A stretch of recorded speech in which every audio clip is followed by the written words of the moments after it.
ஜெய் ஸ்ரீராம். எவனொருவன் நண்பர்களையும் எதிரிகளையும் சமமாக பாவித்து மான அவமானம், இன்ப துன்பம், குளிர் வெப்பம், புகழ்ச்சி இகழ்ச்சி ஆகியவற்றில் நடுநிலை வகித்து களங்கம் தரும் தொடர்பிலிருந்து எப்போதும் விடுபட்டு மௌனமாக எதனை கொண்டும் திருப்தியுற்று தங்குமிடத்திற்காக கவலைப்படாமல் அறிவில் நிலை பெற்று பக்தி தொண்டில் ஈடுபட்டுள்ளானோ அத்தகு மனிதன் எனக்கு மிகவும் பிரியமானவன். பகவான் கிருஷ்ணர், அத்தியாயம் 12, ஸ்லோகம் 18, 19. அதாவது, என்னதான் நம்ம வீட்டை சுத்தம் பண்ணி நம்மளை சுத்தம் பண்ணிட்டு தினமுமே கோவிலுக்கு போனாலும் நம்மளுடைய அகம் சுத்தமாக இல்ல அப்படின்னா கடவுளுடைய அருள் அப்படிங்கிறது நமக்கு முழுமையா கிடைக்காதுங்க.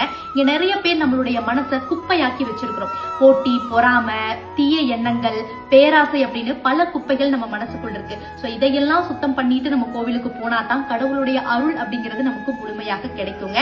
அதாவது, இந்த மனித குலத்துல ஒரு மனிதன் இன்னொரு மனிதனால் புகழப்படுவதும் இகழப்படுவதும் ஒரே சமயத்துல நடக்கும். அது இயற்கையான ஒரு விஷயம். ஆனா யாரு ஒருத்தங்க அந்த புகழ்ச்சி இகழ்ச்சி ரெண்டையுமே நடுநிலைத்தன்மையாக எடுத்து நமக்கு கிடைத்திருக்கிற இந்த ஒரு வாழ்க்கையை ரொம்ப சந்தோஷமாக எடுத்து கிடைச்சிருக்கிறத வச்சு சந்தோஷப்படுறாங்களோ சோ அவங்கதான் கடவுளுடைய அருள் அப்படிங்கிறது அவங்களுக்கு தான் முழுமையாக கிடைக்கும். சோ அவங்களுக்குள்ளயும் கடவுளுடைய அருள் இருக்கும் அப்படிங்கறது தான் பகவான் கிருஷ்ணர் இந்த ஒரு ஸ்லோகத்து மூலமா சொல்லி இருக்கிறாருங்க. நம்ம எல்லாருமே இங்க ஏதோ ஒரு ரேஸ்ல இருக்கிற மாதிரி நினைச்சிட்டு இருக்கோம். நமக்கு முன்னாடி யாரோ இருக்கிறாங்க, சோ அவங்கள ஜெயிக்கணும் அப்படின்னு தான் நம்ம இங்க ஓடிட்டே இருக்கிறோம். கொஞ்சம் ஒரு அமைதியான இடத்துல, கோவில்ல எங்கேயாவது ஒரு பக்கம் போய் உட்கார்ந்துட்டு சோ கடவுள் மீது பக்தி கொண்டு கடவுளை நினைச்சு உங்களுடைய பிரச்சனைகளை ஒரு சைடு வச்சு கிடைச்சிருக்கிற ஒரு அருமையான இந்த ஒரு வாழ்க்கையை நினைச்சு யோசிச்சு பாருங்க. நமக்கு இருக்கக்கூடிய இந்த பிரச்சனைகள் எல்லாம் ஒண்ணுமே இல்லை அப்படின்னு ஒரு 10 நிமிஷத்துல நம்மளால உணர முடியும்.